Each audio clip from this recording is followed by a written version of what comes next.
নমস্কার বন্ধুরা, বঙ্গ শিক্ষা WBCS পড়ান ইউটিউব চ্যানেলে তোমাদের সবাইকে আবার স্বাগত জানাই। আজকের একটা নতুন ক্লাস নিয়ে চলে এসেছি তোমাদের সামনে। ক্লাসটা সম্পূর্ণরূপেই আগামী যে পিএসসি মিসলেনিয়াস পরীক্ষা হতে চলেছে, তোমরা সবাই ইতিমধ্যে জেনে গিয়েছো যে পিএসসি থেকে পিএসসি ওয়েবসাইটে জানিয়ে দেওয়া হয়েছে আগামী 15ই সেপ্টেম্বর পিএসসি মিসলেনিয়াসের প্রিলিমিনারি পরীক্ষা অনুষ্ঠিত হতে চলেছে। অর্থাৎ সেই দিক থেকে দেখলে তোমাদের হাতে এই মুহূর্তে ঠিক সময় আছে ঠিক 2.5 মাস, অর্থাৎ 2 মাস 15 দিন মতো। এই 2.5 মাস পিএসসি মিসলেনিয়াস পরীক্ষার জন্য তোমরা ঠিক কীভাবে পড়বে সেটার গাইডেন্সের জন্যই আজকে এই ভিডিওটা। ঠিক কীভাবে পড়বে, কোনটা পড়বে না, কোন জায়গাটাকে বেশি করে পড়তে হবে, কোন জায়গাটাকে কম করে পড়লেও চলবে, কোন সাবজেক্টের কোন জায়গাগুলো বেশি ইম্পর্টেন্ট, কোন জায়গাগুলো কম ইম্পর্টেন্ট, সেই সমস্ত কিছু নিয়েই আজকের এই ক্লাসটা। খুব মন দিয়ে আজকের এই ক্লাসটা শুনবে, একটু স্কিপ না করে দেখার চেষ্টা করো ভিডিওটা। আশা করি তোমাদের প্রত্যেকের অনেক উপকারে লাগবে আজকের এই যে ক্লাসটা যেটা বলবো। পিএসসি মিসলেনিয়াস প্রিলিমিনারি পরীক্ষা, পিএসসি মিসলেনিয়াস প্রিলিমিনারি পরীক্ষা টোটাল কোশ্চেন থাকে হচ্ছে 100টা প্রশ্ন। টোটাল পরীক্ষাটা হয় 1.5 ঘন্টা। এবার পিএসসি মিসলেনিয়াস পরীক্ষার টোটাল নাম্বার হচ্ছে 200। এই 200টা প্রশ্ন 1.5 ঘন্টায় অ্যান্সার করতে হয়। অনেকে পিএসসি মিসলেনিয়াস পরীক্ষা সম্পর্কে বলেছে যে পিএসসি মিসলেনিয়াস পরীক্ষাটা তো 200 নম্বরের পরীক্ষা, সেখানে মাত্র 1.5 ঘন্টা টাইম। আর এই 200 নম্বরের পরীক্ষার নাম্বারটা প্রত্যেকটা কোশ্চেনের ক্ষেত্রে 2। এটা সবার আগে মাথায় রাখো, প্রত্যেকটা প্রশ্নের ক্ষেত্রে নাম্বার কিন্তু 2। অর্থাৎ একটা ঠিক উত্তর হলে তার জন্য কিন্তু 2 নম্বর এটা পাওয়া যায়। প্রশ্ন সংখ্যা 100টা কোশ্চেনের জন্য সেখানে টাইম দিচ্ছে তোমাকে 1.5 ঘন্টা। যেখানে WBCS পরীক্ষায় 200টা প্রশ্নের জন্য টাইম দেওয়া থাকে 2.5 ঘন্টা। অর্থাৎ 100টা প্রশ্নের জন্য যে 1.5 ঘন্টা টাইম তোমাকে দেওয়া হতো সেটা কিন্তু মোটেই কম নয়, যথেষ্ট পরিমাণে টাইম। এবার এই 100টা প্রশ্ন ঠিক কীভাবে থাকে সেটা তোমাদের বলি। তোমরা সিলেবাস সম্পর্কে যতটা ভালো করে জানবে ততটাই কিন্তু তোমাদের পড়াশুনোর সবচেয়ে বেশি সুবিধা হবে। সিলেবাসটাকে বা ভেতরে কি থাকে, কোথা থেকে কতগুলো করে প্রশ্ন আসে, এই জিনিসটা যতটা তাড়াতাড়ি তোমরা মাথার ভেতরে ঢুকিয়ে নিতে পারবে ততটাই কিন্তু পরীক্ষাটার জন্য প্রিপারেশান নেওয়া এই 2.5 মাসে ততটাই কিন্তু সুবিধা হবে। এবার দেখা যাক সিলেবাসে পরীক্ষাতে ঠিক কীভাবে প্রশ্ন আসে, কোন জায়গা থেকে কটা করে প্রশ্ন আসে। এই 100টা যে প্রশ্ন আসবে, 100টা প্রশ্নের মধ্যে 75টা আসে হচ্ছে জেনারেল স্টাডিজ এবং 25টা প্রশ্ন আসে হচ্ছে ম্যাথ বা অঙ্ক। এই অঙ্কের ক্ষেত্রে বলি, এই অঙ্কটা কিন্তু সম্পূর্ণরূপে অ্যারিথমেটিক। আসছি অঙ্কের জায়গাতে আসছি। প্রথমে যে 75 নম্বর জেনারেল স্টাডিজ, সেই জেনারেল স্টাডিজ নিয়ে প্রথমে আলোচনাটা করি। এই 75টা জেনারেল স্টাডিজ মানে নাম্বার হচ্ছে কিন্তু 150, পার প্রশ্নের সঠিক উত্তরে 2 নম্বর করে, অর্থাৎ 150 নম্বর কিন্তু জেনারেল স্টাডিজ বা 75টা প্রশ্ন। এই 75টা প্রশ্ন নর্মালি এতদিনের পিএসসি মিসলেনিয়াস পরীক্ষায় কীভাবে সাজানো হয়েছে বা কীভাবে কোশ্চেন দেওয়া হয়েছে সেটা নিয়ে আমরা আলোচনা করছি। তবে পিএসসি মিসলেনিয়াস পরীক্ষায় 75টা যে প্রশ্ন থাকে, সেই 75টা প্রশ্নকে সবার আগে আমরা যদি 3টে ভাগে ভাগ করি কেমন হয়, 75টা প্রশ্ন কীভাবে পড়বে। প্রথম 75টা প্রশ্নের মধ্যে আমরা এটাকে ভাগ করছি 25, 28 এবং 22। 75-এর মধ্যে 25 চলে গেল, তারপর পড়ে রইল 28 এবং 22। প্রথমেই 22 নম্বরে আসছি। 22 নম্বর কেন বললাম তোমাদেরকে সবার আগে বলি। আমাদের WBCS প্রিলিমিনারি পরীক্ষা যেরকম খুব গুরুত্বপূর্ণ একটা জায়গা কি হিস্ট্রি, মানে হিস্ট্রি এবং ন্যাশনাল মুভমেন্ট মিলিয়ে এই জায়গাটা, এখান থেকে কত নম্বর থাকে, টোটাল 50 মার্কস থাকে কিন্তু WBCS প্রিলিমিনারি পরীক্ষায়। এই পিএসসি মিসলেনিয়াস পরীক্ষায় কিন্তু খুব একটা বড় জায়গা জুড়ে রয়েছে কি জেনারেল সায়েন্স পোর্শন থেকে। এতদিন যে পিএসসি মিসলেনিয়াস পরীক্ষা হয়েছে সেখানে প্রশ্ন এসেছে মোটামুটি 20 থেকে 24টা, কখনো 21টা, কখনো 23টা, কখনো 24, কখনো 22, কখনো বা 20টা। আমাদের অ্যাভারেজ বা গড়ের সুবিধার্থে আমরা ধরে নিচ্ছি পিএসসি মিসলেনিয়াস পরীক্ষায় সায়েন্স থেকে 22টা মতো প্রশ্ন আসে। এই 22টা প্রশ্ন ঠিক কীভাবে আসে, কোথা থেকে কতগুলো করে প্রশ্ন আসে তোমাদের সেটা নিয়ে বলছি। এই 22টা প্রশ্ন মানে জেনারেল সায়েন্সের মধ্যে ন্যাচারালি কী থাকে, ফিজিক্স থাকে, কেমিস্ট্রি থাকে, বায়োলজি থাকে এবং কিছু টেকনোলজির কিছু কোশ্চেন দু একটা থাকতে পারে, কম্পিউটার রিলেটেড কিছু প্রশ্ন থাকতে পারে। মেনলি কী থাকে, ফিজিক্স, কেমিস্ট্রি এবং বায়োলজি।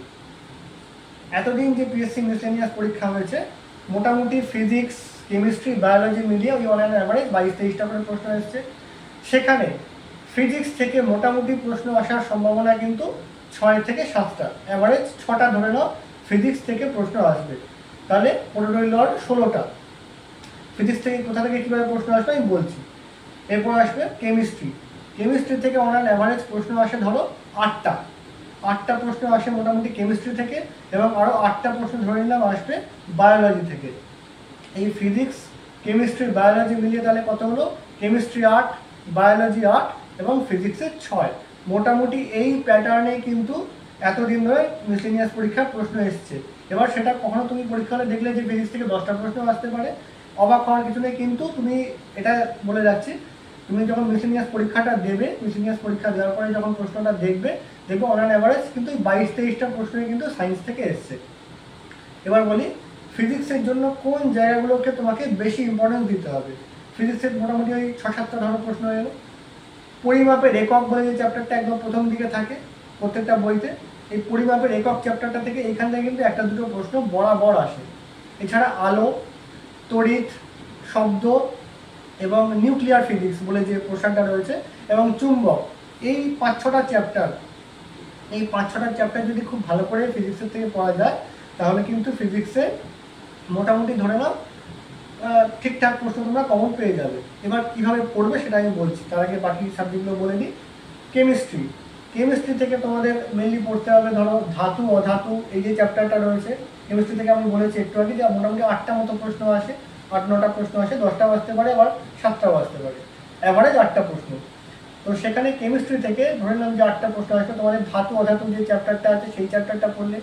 অ্যাসিড ধরো HCl, HNO3, H2SO4, এই যে সালফিউরিক অ্যাসিড, নাইট্রিক অ্যাসিড, এই ধরনের যে চ্যাপ্টারগুলোতে যে জিনিসগুলো রয়েছে সেটা পড়লে। গ্যাসের চ্যাপ্টারটা ধরো কার্বন, হাইড্রোজেন, নাইট্রোজেন, অক্সিজেন, এই যে গ্যাসের চ্যাপ্টারটা বা ওজোন গ্যাস, এই ধরনের যে চ্যাপ্টারটা রয়েছে সেটা পড়লে। ইনঅর্গানিক কেমিস্ট্রি এবং অর্গানিক কেমিস্ট্রি অর্থাৎ জৈব এবং অজৈব রসায়নটা খুব ভালো করে পড়বে, এখান থেকে কিন্তু বরাবর প্রশ্ন আসে। আচ্ছা, পড়বে না রাসায়নিক বন্ধন, এই যে চ্যাপ্টারগুলো রয়েছে এই চ্যাপ্টারগুলো থেকে কিন্তু প্রশ্ন এলেও এমন একটা ঘুরিয়ে পেঁচিয়ে প্রশ্ন আসে, এটা আমি একদম যারা সায়েন্সের কোর্স সায়েন্স নিয়ে পড়াশোনা করেছে তারাও সবসময় পারে না, আমি নন সায়েন্স ব্যাকগ্রাউন্ডের জন্য বলছি, তারা তো তাদের পড়াটা খুব ডিফিকাল্ট হয়ে যায়। এই সায়েন্সের ব্যাপারটা আমি এমনভাবে বলছি যাতে নন সায়েন্স ব্যাকগ্রাউন্ডের যারা আছো তাদের জন্য স্পেশালি বলছি। এই যে ইনঅর্গানিক এবং অর্গানিক কেমিস্ট্রি এবং ডেলি লাইফ কেমিস্ট্রি, এই ডেলি লাইফ কেমিস্ট্রি অর্থাৎ দৈনন্দিন জীবনের রসায়ন থেকে কিন্তু বেশ প্রশ্ন আসে, অর্থাৎ 2-3টে প্রশ্ন কিন্তু এখান থেকে আসে। যেমন ধরো এরকম প্রশ্ন আসবে দেশলাইতে কী জিনিস ব্যবহার করা হতে পারে, বা খাদ্য সংরক্ষণে কী ব্যবহার করা হতে পারে, সোডিয়াম বেনজয়েড, বা এই ধরনের যে জিনিসগুলো আছে, বা বিউটি পার্লারে কেশ বিন্যাসে কী ব্যবহার করা হতে পারে, এই ধরনের যে টপিক বা এই ধরনের যে ওয়ান লাইনার যে জিনিসগুলো থাকে এগুলো কিন্তু বারবার ঘুরিয়ে ফিরিয়ে আসে। এছাড়া ধরো মিথেন, ইথেন, ইথিলিন, এই যে কাঁচা ফল পাকাতে কী ব্যবহার করা হয়, ইথিলিন, এই যে ধরনের যে বিষয়গুলো এগুলো কিন্তু মিসেলিনিয়াস পরীক্ষায় বারংবার প্রশ্ন জিজ্ঞেস করা হয়ে থাকে। কেমিস্ট্রির পার্টটা এইরকম, বা ধাতু অধাতু, ধাতুকল্প, এই জায়গা থেকে প্রশ্ন আসতে পারে। অ্যাসিডের জায়গা থেকে অ্যাকোয়ারিজিয়া কী বা এই ধরনের যে প্রশ্নগুলো আসে এগুলো কিন্তু নিয়মিত পরীক্ষায় আসে, এই টাইপের প্রশ্ন আসতে পারে। দুধ কী, হ্যাঁ ধরো দুধ কী বা ইমালশান, সাবান কী ধরনের দ্রব্য, এই যে ধরনের জিনিসগুলো কিন্তু ভালো করে কেমিস্ট্রির ক্ষেত্রে দেখাটা খুব জরুরি।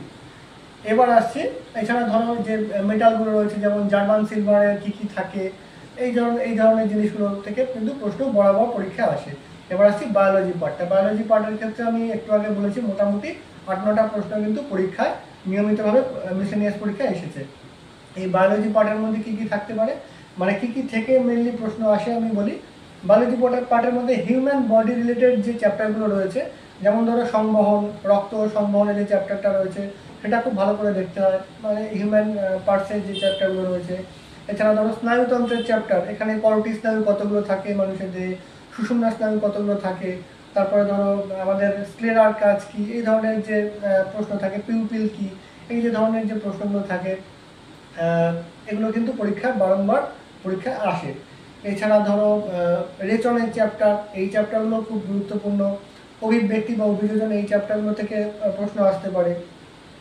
এছাড়া একটা যে চ্যাপ্টার হচ্ছে হরমোন এবং হরমোন ও উৎসেচক, এই চ্যাপ্টারগুলো কিন্তু ইম্পর্টেন্ট। ধরো আইল্যান্ডস অফ ল্যাঙ্গারহ্যান্সের বিটা কোষ থেকে কোন হরমোন খরিত হয়, এই যে ধরনের যে জিনিসগুলো কিন্তু বারংবার পরীক্ষা আসে, গবলেট কোষ কোথায় থাকে, এই যে ধরনের জিনিসগুলো কিন্তু বায়োলজির ক্ষেত্রে খুব ইম্পর্টেন্ট। অর্থাৎ বায়োলজির ক্ষেত্রে আমি যেটা বলছি, মেনলি যেটা জোর দেবে সেটা হচ্ছে হিউম্যান রিলেটেড যে বিষয়গুলো রয়েছে, রক্ত সম্বরণের চ্যাপ্টারটা বা স্নায়ুতন্ত্রের চ্যাপ্টারটা এবং হরমোনের চ্যাপ্টারটা কিন্তু খুব গুরুত্বপূর্ণ। সালোক সংশ্লেষ বা শ্বসন থেকেও কিন্তু প্রশ্ন আসে, তুলনায় কম আসে অনেক সময়। সালোক সংশ্লেষের মেসোফিল করায় এর থেকে কী পাওয়া যায়, এই ধরনের জিনিসগুলো কিন্তু পরীক্ষা আসে, তুলনায় কম আসে। বা শ্বসন থেকে প্রশ্ন আসতে পারে, ধরো মাকড়সার শ্বাসঙ্গ কী, তিমির শ্বাসঙ্গ কী, এই যে ধরনের শ্বাসঙ্গ কী, দেখবে বিভিন্ন বইতে এগুলো ছকের আকারে দেওয়া থাকে। যে বিভিন্ন বইতে যে ছকের আকারে যে জিনিসগুলো দেওয়া থাকে সেগুলো খুব ভালো করে পড়বে। যেরকম বিভিন্ন প্রাণীর রেচন অঙ্গ, এই জায়গাটা খুব ইম্পর্টেন্ট। বিভিন্ন প্রাণীর শ্বাস অঙ্গ, এই জায়গাটা খুব ইম্পর্টেন্ট, এখান থেকে প্রশ্ন আসতে পারে। তারপরে কোন গ্রুপের রক্ত, মানে এবি গ্রুপের রক্ত, কোনটা সার্বিক গ্রহিতা, কোনটা সার্বজনীন দাতা, এই যে ধরনের প্রশ্নগুলো আসতে পারে। তারপরে ধরে নাও ভিটামিন থেকে প্রশ্ন আসতে পারে, যেরকম ধরো একটা ভিটামিন দিয়ে বললো, একটা খাদ্য দিয়ে বলে এটার মধ্যে কোন ভিটামিন পাওয়া যায়, বা ভিটামিন B12 এর রাসায়নিক নাম কি, এই যে ধরনের প্রশ্নগুলো কিন্তু ভীষণভাবে গুরুত্বপূর্ণ মিসেলিনিয়াস পরীক্ষার জন্য। এবার বলি মিসেলিনিয়াস পরীক্ষার জন্য তোমরা ঠিক সায়েন্সটা কীভাবে পড়বে। সায়েন্সটা পড়ার ক্ষেত্রে আমি বলি, যারা সায়েন্স ব্যাকগ্রাউন্ডের স্টুডেন্ট আছো তারা তো এতদিন মানে তারা তাদের সায়েন্সের বেসটা তো যথারীতি যথেষ্ট ভালো। তারা মোটামুটি সায়েন্সের একটা থিওরি পার্টটা তোমরা পড়ার পরে ওয়ান লাইনের পার্টটা পড়বে, বিভিন্ন বইতেই যে ওয়ান লাইনের পার্টগুলো থাকে সেটা ভালো করে পড়তে পারো। এবং যারা নন সায়েন্স ব্যাকগ্রাউন্ড তাদের ক্ষেত্রে বলবো, বিভিন্ন যে জেনারেল স্টাডিজ বই থাকে, জেনারেল স্টাডিজ বইয়ের সায়েন্স পার্টটা, ফিজিক্স, কেমিস্ট্রি, বায়োলজি, এই যে পার্টটা থাকে, এবং তার সাথে ইভিএসটা অবশ্যই, ইভিএসের যে পার্টটা থাকে, সেই পার্টগুলোর যে ওয়ান লাইনার টপিকগুলো, অর্থাৎ ওয়ান লাইনারে যেভাবে লেখা থাকে সেই পার্টগুলো কিন্তু খুব ভালো করে পড়ো। এই ওয়ান লাইনারগুলো ভালো করে পড়লে তোমরা, আমি একদম প্রায় একটা গ্যারান্টি দিয়ে বলছি, মোটামুটি 22-23টা প্রশ্নের মধ্যে কিন্তু 15টা প্রশ্ন ইজি টু মডারেট থাকে। এই 15টা প্রশ্ন কিন্তু খুব ভালোভাবে অ্যান্সার করা যায়, অবশ্যই অ্যান্সার করা যায়। তোমরা যদি প্রিভিয়াস ইয়ার প্রশ্নগুলো খুব ভালো করে দেখো, সেটা কিন্তু তোমরা ভালো করে দেখতে পাবে। প্রিভিয়াস ইয়ার প্রশ্ন দেখার জন্য তোমরা এই বইটা, এই কার্তিকচন্দ্র মণ্ডল স্যারের মানে মণ্ডল প্রকাশনীর যে বইটা, পিএসসি মিসেলিনিয়াসের উপর, এই বইটায় প্রিভিয়াস ইয়ার প্রশ্নগুলো কোথা থেকে, কোন চ্যাপ্টার থেকে কতগুলো করে প্রশ্ন এসছে, এই বইটা কিন্তু খুব ভালো করে দেওয়া রয়েছে। এই বইটা থেকে তোমরা খুব ভালো করে দেখতে পাবে যে প্রিভিয়াস ইয়ার কোন চ্যাপ্টার থেকে কতগুলো করে প্রশ্ন এসছে। এবার তোমরা সায়েন্স পড়বে কোথা থেকে, তোমাদের যদি বলি সায়েন্স পড়বে কোথা থেকে, তোমরা যদি একটু খুব ডিটেলে সায়েন্সটা পড়তে চাও, আমি বলবো না 2.5 মাসে খুব ডিটেলে পড়া সম্ভব, তোমরা এতদিন পড়ে এসছো, 2.5 মাসে খুব, তারপরেও যদি তোমাদের মনে হয় যে খুব ডিটেলে সায়েন্সটা পড়বে, এই রায় মার্টিনের যে ক্র্যাকার বইটা, এই ক্র্যাকার বইয়ের যে পার্ট 2টা রয়েছে, এই পার্ট 2 সায়েন্স পোর্শনটা তোমরা এইভাবে দেখো, ওয়ান লাইনার বা একটু থিওরিটিক্যাল এইরকম ফরম্যাটেই দেওয়া রয়েছে।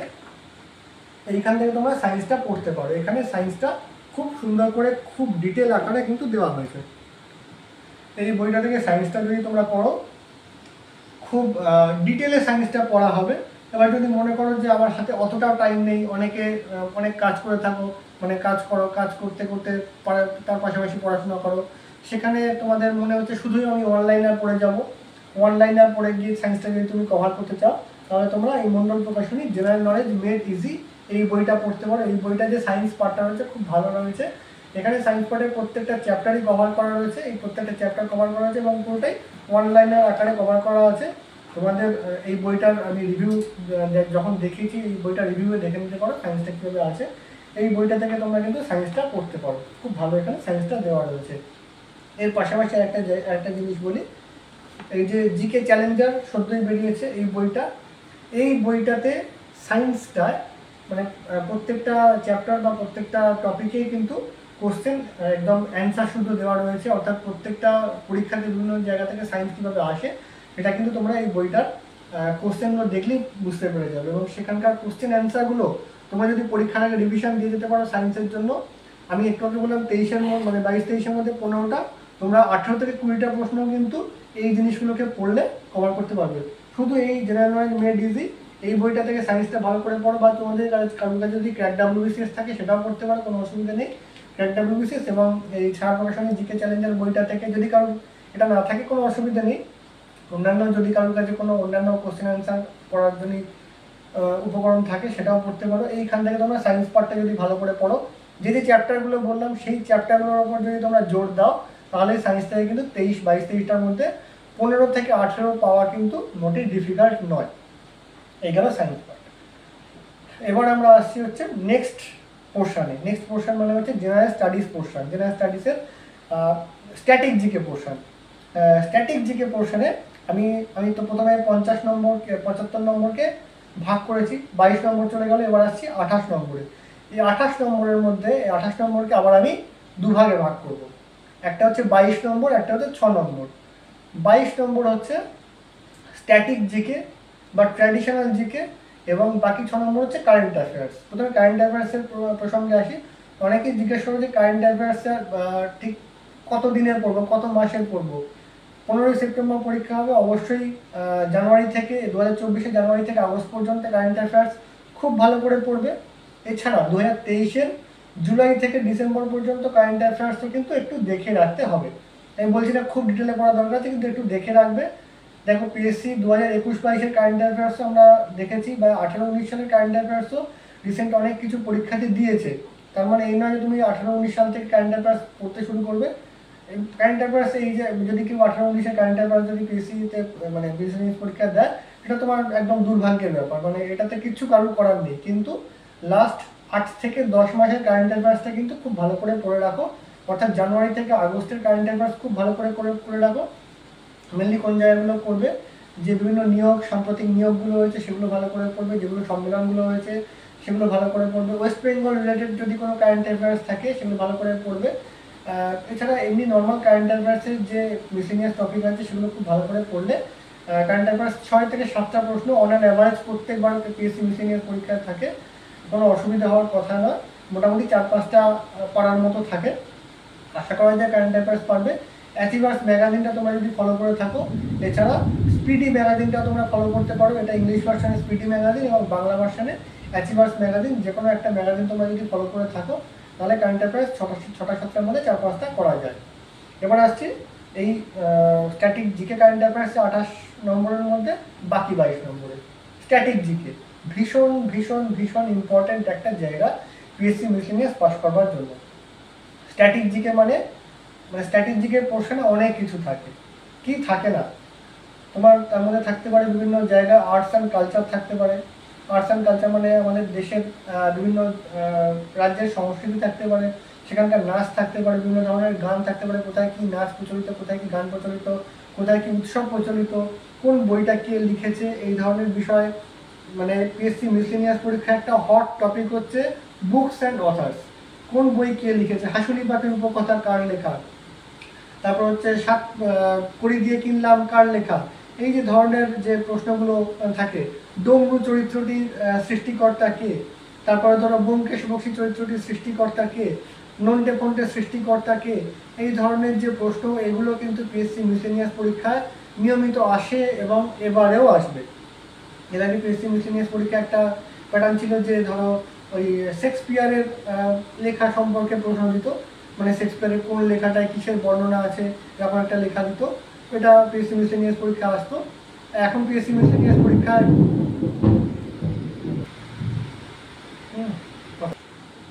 বুকস অ্যান্ড অথার্স থেকে যেরকম প্রশ্ন আসে, তার পাশাপাশি বিভিন্ন লেখকের ছদ্মনাম, এই যে ধরনের প্রশ্নগুলো, এগুলো কিন্তু পিএসসি মিসেলিনিয়াস পরীক্ষায় রেগুলার বেসিসে আসে। এছাড়া অ্যাব্রিভিয়েশন আসতে পারে পরীক্ষায়। স্ট্যাটিক জিকের পোর্শনটা এতটাই হিউজ, মানে তোমাদের এখানে স্পোর্টস পড়তে হবে, আর্টস অ্যান্ড কালচার পড়তে হবে, বুকস অ্যান্ড অথার্স পড়তে হবে, কোন রাজ্যে উৎসব পড়তে হবে, কোন রাজ্যে কোন গান প্রচলিত, কোন রাজ্যে কোন নাচ প্রচলিত। এই যে জায়গাগুলো, এগুলো কিন্তু খুব ভালো করে দেখে যেতে হবে। এছাড়া ওয়ার্ল্ড হেরিটেজ সাইট, কোন ওয়ার্ল্ড হেরিটেজ সাইটটা কোথায় অবস্থিত, কোন জায়গায় কোন স্বাভাবিক উদ্ভিদ রয়েছে, মানে জাতীয় উদ্যান রয়েছে, সেই জায়গাগুলো খুব ভালো করে পড়তে হবে। কোনো জায়গায় জিআই ট্যাগ সম্পর্কে ভালো করে জানতে হবে, যে যদি কোনো এরকম দেয় যে কোনটা এই জিআই ট্যাগটা কোন থাকার থেকে কোন জায়গার প্রচলিত জিনিস, সেটা সম্পর্কে জানতে হবে। এই যে ধরনের বিষয়গুলো কিন্তু পিএসসি মিসেলিনিয়াস পরীক্ষায় ভীষণ ইম্পর্টেন্ট। স্ট্যাটিক জিকের জন্য তোমাদের বলি, এই যে মন্ডল প্রকাশনীর যে স্ট্যাটিক জিকের যে বইটা, এইটা খুব ভালো করে কিন্তু পড়তে হবে। যদি স্ট্যাটিক জিকে অন্য কারোর কাছে অন্য কোনো বইও থাকে, সেটা পড়তে পারো। কিন্তু এই বইটা কিন্তু স্ট্র্যাটেজিকের জন্য শ্রেষ্ঠ বই। এই বইতে আমি এই বইটার রিভিউ কিছুদিন আগেই করেছি। এই বইটা টোটাল 36টা চ্যাপ্টার রয়েছে। 36টা চ্যাপ্টারের মধ্যে আমি যেটা বলছিলাম পুরস্কার ও সম্মান, এই জায়গাটা খুব ভালো করে পড়তে হবে। খেলাধুলার জায়গাটা পড়তে হবে, বিখ্যাত মানে পৃথিবীর বিখ্যাত পুরুষ, পৃথিবীর বিখ্যাত নারী, এছাড়া কোনো দেশের রাজ্য, কোনো দেশের রাজধানী, কোনো দেশের ধরো যে পার্লামেন্টের নাম কি, এই যে ধরনের টপিকগুলো কিন্তু পিএসসি মিসলেনিয়াস পরীক্ষায় রেগুলার আসে। সবচেয়ে ইম্পর্টেন্ট কিন্তু যেগুলো বললাম, books and authors, arts and culture, সাহিত্য রিলেটেড যে কোনো বিষয়, ধরো মানে বাঙালি সাহিত্য রিলেটেড জিনিসগুলো কিন্তু আরও ভালো করে পড়বে। রবীন্দ্রনাথ বলো, সত্যজিৎ রায় বলো, তারাশঙ্কর বন্দ্যোপাধ্যায়, বিভূতিভূষণ বন্দ্যোপাধ্যায়, শরৎচন্দ্র চট্টোপাধ্যায়, এনাদের সম্পর্কে ডিটেলটা কিন্তু জানা খুব দরকার। কে কবে ধরো, এছাড়া কে কবে ভারতরত্ন পেয়েছে, এই ধরনের টপিকগুলো। এছাড়া ধরো ভারতের কেন্দ্রশাসিত অঞ্চল বা রাজ্যগুলো সম্পর্কে জানতে হবে। এছাড়া পুরস্কার সম্মান, যেরকম বললাম, ভারতের কলা সংস্কৃতি, এই যে ধরনের বিষয়গুলো কিন্তু ভীষণ ইম্পর্টেন্ট। স্ট্যাটিক জিকের জন্য এই বইটা খুব ভালো করে পড়লে স্ট্যাটিক জিকের মধ্যে 22টা থেকে 15টা থেকে 22টার মধ্যে 15টা থেকে 16টা কিন্তু প্রশ্ন খুব ভালো করে কভার করা যায়। 15 থেকে 16টা প্রশ্ন কিন্তু খুব ভালো করে পারা যাবে বলে আমার মনে হয়। যে জায়গাগুলো পড়লাম সেই জায়গাগুলো ভালো করে পড়তে হবে। এবার আসছে জেনারেল স্টাডিজের বাকি পার্ট। বাকি পার্ট বলতে কি রইল? হিস্ট্রি, জিওগ্রাফি, পলিটি এবং ইকোনমি। তার জন্য কত রইল? 25 নম্বর। আমি প্রথমে বলছি 75 নম্বর টোটাল জেনারেল স্টাডিজ। তার মধ্যে আমার 22 নম্বর হয়ে গেছে ধরো জেনারেল সায়েন্স, 28 নম্বর হয়ে গেছে ট্র্যাডিশনাল জিকে এবং কারেন্ট অ্যাফেয়ার্স। এই 28 এবং 22, 50 নম্বর কমপ্লিট। এবার রয়েছে বাকি 25 নম্বর। বাকি 25 নম্বর রয়েছে হিস্ট্রি, জিওগ্রাফি, পলিটি এবং ইকোনমি। প্রথমেই আসি ইকোনমির ক্ষেত্রে। ইকোনমি থেকে এই পিএসসি মিসলেনিয়াস পরীক্ষায় প্রশ্ন আসে ন্যাচারালি একটা বা দুটো। তাই জন্য ইকোনমির ওপর কিন্তু প্রচুর জোর দেওয়ার কোনো দরকার নেই। নর্মালি তোমরা অনেকে ডাব্লিউবিসিএস স্টুডেন্ট আছো, ইকোনমি টুকটাক নর্মালি পড়ে থাকো। পঞ্চবার্ষিক পরিকল্পনা বা রিজার্ভ ব্যাংক, এই চ্যাপ্টারগুলো একটু দেখে রাখতে পারো। নর্মালি একটা কি দুটোর বেশি প্রশ্ন কিন্তু ইকোনমি থেকে আসে না, কোনোদিন আসেনি সেভাবে। একটা দুটো প্রশ্ন ইকোনমিতে আসে, তাই জন্য ইকোনমির ওপর বেশি জোর দেওয়ার দরকার নেই। এবার আসি পলিটির ক্ষেত্রে। পলিটি থেকে 5 থেকে 6টা প্রশ্ন আসে ন্যাচারালি।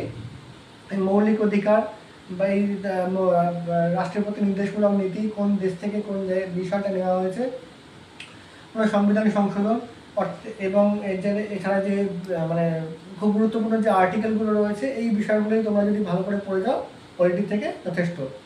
এরপর হচ্ছে জিওগ্রাফি। জিওগ্রাফি থেকে কিন্তু পিএসসি মিসলেনিয়াস পরীক্ষা মোটামুটি 10 থেকে 12টা, মোটামুটি 9 থেকে 12টা কিন্তু প্রশ্ন এসে থাকে। জিওগ্রাফির ক্ষেত্রে ইন্ডিয়ান জিওগ্রাফি এবং ওয়েস্ট বেঙ্গল জিওগ্রাফি দুটোই ইম্পর্টেন্ট। ওয়েস্ট বেঙ্গল জিওগ্রাফিটা ভালো করে পড়বে, 4-5টা প্রশ্ন অনেক সময় আসে ওয়েস্ট বেঙ্গল জিওগ্রাফি থেকে। যেহেতু এটা ওয়েস্ট বেঙ্গল রিলেটেড পরীক্ষা, তাই জন্য কিন্তু ওয়েস্ট বেঙ্গলের যে কোনো জিনিস বা ওয়েস্ট বেঙ্গলের রিলেটেড যে কোনো জিকে খুব ইম্পর্টেন্ট কিন্তু এই পরীক্ষার জন্য। ওয়েস্ট বেঙ্গল জিওগ্রাফি ভালো করে পড়বে।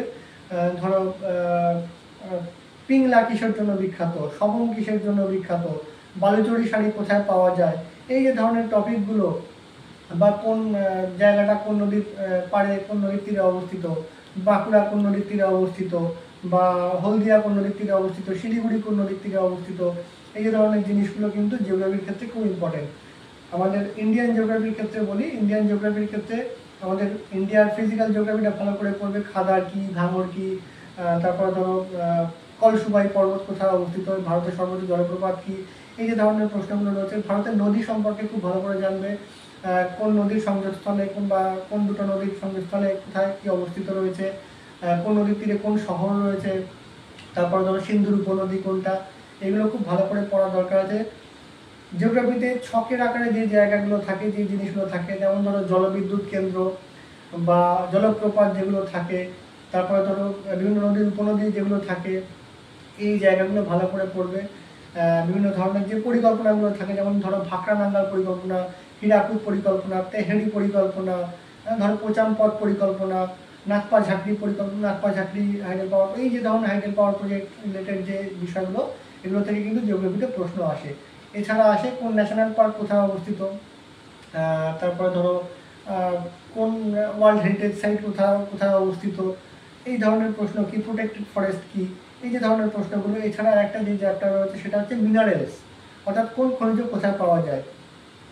ধরো ম্যাঙ্গানিজ উৎপাদনে কোন রাজ্যটা 1 নম্বরে, বক্সাইট উৎপাদনে কোন রাজ্যটা 1 নম্বরে, এই যে ধরনের প্রশ্নগুলো, কৃষি থেকে কিছু প্রশ্ন, ধরো চা গবেষণাগার কোথায় অবস্থিত, কফি গবেষণাগার কোথায় অবস্থিত, পাট গবেষণাগার কোথায় অবস্থিত, এই যে ধরনের প্রশ্নগুলো জিওগ্রাফির ক্ষেত্রে কিন্তু বারংবার পরীক্ষায় এসেছে বা এসে থাকে। জিওগ্রাফির ক্ষেত্রে এই প্রশ্নগুলো খুব ভালো করে পড়বে এবং ইন্ডিয়া রিলেটেড, ধরো ইন্ডিয়ার উত্তর দক্ষিণে সীমানা কত, দৈর্ঘ্য কত, বা ইন্ডিয়ার সাথে কোন দেশের সীমানা সর্বাধিক, এই যে ধরনের প্রশ্নগুলো কিন্তু মিসলেনিয়াস পরীক্ষার জন্য যথেষ্ট ইম্পর্টেন্ট। মিসলেনিয়াস পরীক্ষায় জিওগ্রাফি থেকে মোটামুটি 10-11টা প্রশ্ন তুমি এক্সপেক্ট করতে পারো। এবার আসছি হিস্ট্রিতেও কিন্তু তোমার মোটামুটি এই 8 থেকে 10টা প্রশ্ন হিস্ট্রিতে এসে থাকে। হিস্ট্রির ক্ষেত্রে তোমাকে বলি মোটামুটি মডার্ন হিস্ট্রিটা ভালো করে পড়বে। গভর্নর জেনারেল, ভাইসরয়, এই জায়গা থেকে প্রশ্ন আসে। এছাড়া ধরো মৌর্য যুগ, গুপ্ত যুগ বা মিডিয়েভাল ইন্ডিয়া, যেরকম ধরো শাহজাহান, বাবর বা কুতুবুদ্দিন আইবক, ইলতুৎমিশ, এইরকম যে পোর্শনগুলো রয়েছে সেই জায়গাগুলো ভালো করে পড়বে। তোমরা মোটামুটি অনেকে ডাব্লিউবিসিএস অ্যাসপিরেন্ট আছো বা অন্যান্য চাকরির পরীক্ষার জন্য পরীক্ষা দিয়ে থাকো, তোমাদের কাছে যে জেনারেল স্টাডিজ বই আছে, এটা ক্র্যাক ডাব্লিউবিসিএস হতে পারে, নিতিন সিংহানিয়াসেনের ডাব্লিউবিসিএস ম্যানুয়াল বই হতে পারে, রায় মার্টিনের ক্র্যাকার বই হতে পারে, বা এই যে ধরো জেনারেল স্টাডিজ, জেনারেল নলেজ ডিজি বই হতে পারে। এই রকম একটা বই, যে কোনো একটা জেনারেল স্টাডিজের বই, সেখান থেকে হিস্ট্রি, জিওগ্রাফি, পলিটি বা ইকোনমির অল্প কিছু জিনিস পড়ে যাও। অবশ্যই মোটামুটি ওই যে 25 নম্বর, মোটামুটি 24-25 নম্বর আসে জেনারেল স্টাডিজের হিস্ট্রি, জিওগ্রাফি, পলিটি, ইকোনমি থেকে, ওখান থেকে বেশিরভাগই অ্যান্সার করা যায়। ওখান থেকে এই জায়গা থেকে প্রশ্ন কিন্তু খুব একটা কঠিন আসে না। কঠিন আসার জায়গা কি, সায়েন্সের জায়গা থেকে কিছুটা কঠিন আসে। সায়েন্সের ক্ষেত্রে একটা জায়গা বলি, যেরকম ফিজিক্স, কেমিস্ট্রি, বায়োলজি বললাম, 3টে টপিক থেকে 22-23 নম্বর আসে। সেখানে কোনো একটা টপিক, সেটা হতে পারে ফিজিক্স, হতে পারে কেমিস্ট্রি, হতে পারে বায়োলজি, কোনো একটা টপিক থেকে কিন্তু কঠিন প্রশ্ন করবে। এবং ধরো সেখান থেকে যদি 8টা বা 10টা প্রশ্ন ধরো কেমিস্ট্রি থেকে করলো, সেখানে কেমিস্ট্রি থেকে কিন্তু 6টা প্রশ্ন কিন্তু তোমার কঠিন দেবেই, 5 থেকে 6টা প্রশ্ন কঠিন দেবেই। ধরো বায়োলজি থেকে করলো 8টা-9টা প্রশ্ন, সেরকম বায়োলজিতে ধরো 5 থেকে 6টা প্রশ্ন কঠিন দেবে। যে কোনো একটা টপিক থেকে কঠিন প্রশ্ন আসবেই, এটা একদম ধরা বাঁধা। 3টে টপিকের মধ্যে সায়েন্সে একটা থেকে কঠিন প্রশ্ন আসবেই। মোটামুটি জেনারেল স্টাডিজের যে history, geography, polity, economy portion থেকে খুব একটা কঠিন প্রশ্ন আসে না। স্ট্যাটিক জিকে থেকে তোমাদের নাম্বার তুলতে হবে, তাই জন্যই বলছি arts and culture, books and authors, সাহিত্য, সংস্কৃতি পুরস্কার, এই জায়গাগুলোকে খুব ভালো করে পড়তে হবে। যেরকম শান্তিস্বরূপ ভাটনগর পুরস্কার কোন ক্ষেত্রে দেওয়া হয়, অ্যাবেল পুরস্কার কোন ক্ষেত্রে দেওয়া হয়, এই যে ধরনের প্রশ্নগুলো কিন্তু বারংবার পিএসসি মিসেলিনিয়াস পরীক্ষায় জিজ্ঞাসা করা হয়ে থাকে। এই গেল হচ্ছে জেনারেল স্টাডিজের 75 নম্বর। আশা করি তোমরা বুঝতে পেরেছো। মোটামুটি জেনারেল স্টাডিজে হিস্ট্রি, জিওগ্রাফি, পলিটি, ইকোনমির জন্য এই বইটা পড়তে পারো, বা তোমাদের কাছে যে কোনো জেনারেল স্টাডিজ বই থাকলে পড়তে পারো, খুব ভালো, কোনো অসুবিধা নেই। স্ট্যাটিক জিকের জন্য এই বইটা পড়তে পারো, এছাড়া সায়েন্সের জন্য এই বইটা পড়তে পারো, কিংবা ক্র্যাকার বইটাও পড়তে পারো। এছাড়া এই যে জিকে চ্যালেঞ্জার বইটা তোমাদের দেখালাম, এই বইটা থেকে তোমরা জেনারেল স্টাডিজের জন্য রিভিশন হিসেবে প্রশ্ন উত্তরগুলো পড়ে যেতে পারো। খুব সুন্দর করে 1 লাইনের আকারে এবং প্রশ্ন উত্তর আকারে এই বইটাতে দেওয়া রয়েছে। যদি কারোর কাছে এটা থাকে পড়ে যেতে পারো, না পড়লে কোনো অসুবিধা নেই, অন্যান্য কোনো বই পড়লেও হবে। এছাড়া প্রিভিয়াস ইয়ার প্রশ্ন তোমাদের যদি দেখার থাকে, এবং তোমাদের অবশ্যই দেখার থাকবে, তার জন্য মন্ডল প্রকাশনীর এই বইটা থেকে তোমরা কিন্তু প্রিভিয়াস ইয়ার প্রশ্নগুলো তোমরা দেখে থাকতে পারবে। শুধু এই বইটা শুধু প্রিভিয়াস ইয়ার প্রশ্নের বই নয়, মিসেলিনিয়াস পরীক্ষার জন্য তোমরা যদি প্র্যাকটিস করতে চাও, এই বইটাতে প্রচুর প্র্যাকটিস সেট রয়েছে। খুব সম্ভবত 33টা বোধহয় প্র্যাকটিস সেট এই বইটাতে রয়েছে। এই বইটা থেকে তোমরা প্র্যাকটিস করতে পারো। এই বইটাতে তোমাদের স্টাডি মেটেরিয়াল রয়েছে, সেখান থেকে তোমরা স্টাডি মেটেরিয়াল পড়তে পারো। প্রচুর পরিমাণে প্রশ্ন উত্তর রয়েছে, সেটা প্র্যাকটিস করতে পারো। মিসেলিনিয়াস পরীক্ষার জন্য এই বইটা একটা কমপ্লিট প্যাকেজ হিসেবে তোমাদের কাজ করবে। এবার আসছি বাকি 25 নম্বর অঙ্ক। অঙ্কের ক্ষেত্রে ছাত্রছাত্রীদের একটা বিশাল বড় ভীতি থাকে যে অঙ্ক মিসেলিনিয়াস পরীক্ষায় কীরকম আসবে, খুব কঠিন আসবে, কীরকম আসবে, খুব হায়ার লেভেলের অঙ্ক আসবে। একদমই নয়। হায়ার লেভেলের অঙ্ক মিসেলিনিয়াস পরীক্ষা খুব একটা আসে না। খুব হাইফাই, খুব কঠিন অঙ্ক কিন্তু মিসেলিনিয়াস পরীক্ষা আসে না। মিসেলিনিয়াস পরীক্ষা একদম পরিষ্কার অ্যারিথমেটিকই আসবে। অ্যারিথমেটিক একদম পরিষ্কার পরীক্ষা আসবে। ডাব্লিউবিসিএস মেন পরীক্ষা যেরকম ধরো একটু অ্যাডভান্স লেভেলের অঙ্ক আসে, ইদানিং আসছে লাস্ট 3 বছর ধরে, সেই রকম অঙ্ক আসার সম্ভাবনা কিন্তু পিএসসি মিসেলিনিয়াস পরীক্ষায় নেই বললেই চলে। হয়তো এলেও একটা আসতে পারে, কি দুটো আসতে পারে, কিন্তু আমি একদম বলে দিচ্ছি 25টার মধ্যে 23 বা 24টা পরিষ্কার অ্যারিথমেটিক আসবে। লাভ ক্ষতি, সুদ কষা, শতকরা, অংশীদারি কারবার, নৌকা ও স্রোত, সময় কার্য, ট্রেন ও দূরত্ব, অনুপাত সমানুপাত, সরি, এই যে ধরনের চ্যাপ্টারগুলো আছে এই প্রত্যেকটা চ্যাপ্টার খুব ভালো করে পড়ে যাও। আর কোনো কিছু চিন্তা করতে হবে না, এই 8 থেকে 10টা চ্যাপ্টার প্রত্যেক দিন তোমরা অঙ্ক প্র্যাকটিস করো, এক একটা চ্যাপ্টার ধরো, প্রত্যেক দিন অঙ্কটা প্রত্যেক দিন প্র্যাকটিস করতে হবে, প্রত্যেক দিন বেশি না, প্রত্যেক দিন 10টা করে অঙ্ক প্র্যাকটিস করো। ধরো আজকে লাভ ক্ষতি থেকে 10টা অঙ্ক করলে, পরের দিন সুদ কষা থেকে 10টা অঙ্ক করলে, পরের দিন অংশীদারি কারবার থেকে 10টা অঙ্ক করলে, তারপরের দিন গড় থেকে 10টা অঙ্ক করলে, তারপরের দিন ধরো সময় কার্য থেকে 10টা অঙ্ক করলে, প্রত্যেক দিন 10টা করে অঙ্ক করো। পরীক্ষার আগে সেটা আর একটু বাড়াও, 15 থেকে 20টা অঙ্ক করো। এইভাবে প্রথমে 1 মাস ধরো 10টা করো, পরের 1 মাস 15টা করে অঙ্ক করো, তারপরে যে লাস্ট 15 দিন আছে আরও একটু বেশি অঙ্ক করো, 20টা করে অঙ্ক করো। এভাবে প্রত্যেক দিন তোমরা যদি অঙ্কটাকে রেগুলার 10 থেকে 15টা করে মোটামুটি অঙ্ক করতে পারো এবং একদম পরিষ্কার অ্যারিথমেটিকের এই 10 থেকে 12টা চ্যাপ্টার পড়ে যেতে হবে, বেশি নয়, 10 থেকে 12টা চ্যাপ্টার। আবারও বলছি, ভগ্নাংশের চ্যাপ্টার, গড়ের চ্যাপ্টার, অনুপাত সমানুপাতের চ্যাপ্টার, গসাগু লসাগু, লাভ ক্ষতি, সুদ কষা, অংশীদারি কারবার, নৌকা স্রোত, নল চৌবাচ্চা, ট্রেন ও সময় দূরত্ব, ট্রেন সংক্রান্ত যে সময় দূরত্বের চ্যাপ্টার থাকে, এই যে চ্যাপ্টারগুলো রয়েছে এই চ্যাপ্টারগুলোই বারংবার প্র্যাকটিস করো, আর বেশি কিছু অঙ্কের করার দরকার নেই। অঙ্ক থেকে এমন প্রচুর কঠিন প্রশ্ন আসবে না, অঙ্ক থেকে চেষ্টা করে 25 থেকে অন্তত 21, 22, 23 নম্বর তুলে ফেলা। এখান থেকে অঙ্ক থেকে তুমি যতটা নাম্বার তুলতে পারবে, তুমি যখন প্রিলিমিনারি পাস করার দিকে কিন্তু তুমি অনেক বেশি এগিয়ে যাবে। প্রিলিমিনারি পাস করার জন্য কোন চ্যাপ্টার থেকে কোন যে বিষয় থেকে কত করে পেতে হয় বা কত করে পেলে ভালো, এটা নিয়ে আমি একটা ভিডিও আমি ভবিষ্যতে আনবো। কোন মানে কত সেভ স্কোর হতে পারে বা কী ধরনের বিষয় থেকে কতটা নাম্বার উঠতে পারে, সেই ধরনের বিষয় নিয়ে আমি ভবিষ্যতে ভিডিও আনবো। অঙ্ক থেকে 25 থেকে 25-এর মধ্যে 21, 22টা কিন্তু এই চ্যাপ্টারগুলো ভালো করে পড়লেই পারা যায়। অঙ্কের জন্য তোমরা রয় মার্টিনের এই বইটা খুব ভালো করে পড়তে পারো। এই বইতে প্রচুর অঙ্ক করে দেওয়া রয়েছে উদাহরণে, এবং প্রচুর অঙ্ক প্র্যাকটিসের জন্য রয়েছে। যদি কারোর কাছে ছায়া প্রকাশনী সুবীর দাসের বই থাকে, এই বইটার কোনো প্রয়োজন নেই, ছায়া প্রকাশনী সুবীর দাস করতে পারো। যদি কারোর কাছে ছায়া প্রকাশনী সুবীর দাস না থাকে, এই বইটা থাকে, এই বইটা করতে পারো। যদি কারোর কাছে আর এস আগরওয়ালের অঙ্কের বই থাকে, ইংলিশ ভার্সানের বা বাংলা ভার্সানের, সেটাও পড়তে পারো, কোনো অসুবিধা নেই। অঙ্কের জন্য যে কোনো একটা স্ট্যান্ডার্ড বই থেকে কিন্তু অঙ্ক রেগুলার প্রথম 1 মাস 10টা করে প্রত্যেক দিন করো চ্যাপ্টার ওয়াইজ, পরের 1 মাস এখনও 2.5 মাস মতো টাইম রয়েছে, পরের 1 মাস 15টা করে প্রত্যেক দিন করো। নেক্সট 15 দিন তোমরা 20টা করে অঙ্ক প্র্যাকটিস করো। অঙ্ক যত প্র্যাকটিস করবে তত কিন্তু তোমাদের সুবিধা হবে। অঙ্ক এই বইটা থেকে রেগুলার প্র্যাকটিস করে, এই বইটা বা যে কোনো ছাড়া প্রকাশনী সুবীর দাসের বই বহু মানে ছাত্রছাত্রীর কাছে থাকে, এই বই থেকে রেগুলার তোমরা অঙ্ক প্র্যাকটিস করো, তোমাদের আশা করি অঙ্ক নিয়ে কোনো চিন্তা করতে হবে না। আশা করি এই ভিডিওটা বা এই ক্লাসটার মাধ্যমে তোমাদের বোঝাতে পারলাম যে পিএসসি মিসেলিনিয়াস পরীক্ষায় কোন বিষয় থেকে কতগুলো করে কীভাবে পড়তে হবে, কোন জায়গাটা তোমাদের বেশি পড়তে হবে, কোন জায়গাটা খুব বেশি মানে গুরুত্ব দেওয়ার দরকার নেই। আশা করি পিএসসি মিসেলিনিয়াস পরীক্ষা সংক্রান্ত তোমাদের যে কনফিউশনগুলো ছিল সেগুলো মানে বেশ কিছুটা ক্লিয়ার করতে পারলাম। আরও যদি তোমাদের কোনো প্রশ্ন থাকে অবশ্যই আমাদের কমেন্ট বক্সে জানাতে পারো। ভবিষ্যতে পিএসসি ক্লার্কশিপ এবং WBCS সংক্রান্ত আরও প্রচুর ভিডিও নিয়ে আমাদের এই চ্যানেলে আমরা হাজির হব। আজকের এই ভিডিও এই পর্যন্তই। আমাদের চ্যানেলে যদি কেউ নতুন হও, আমাদের চ্যানেলটাকে সাবস্ক্রাইব করে রাখো, পাশের বেল আইকনটাকে প্রেস করে রাখো। আমাদের নতুন নতুন প্রচুর ভিডিও নিয়ে আমরা এই চ্যানেলে আসবো। আজকে আপাতত এই পর্যন্তই, নমস্কার।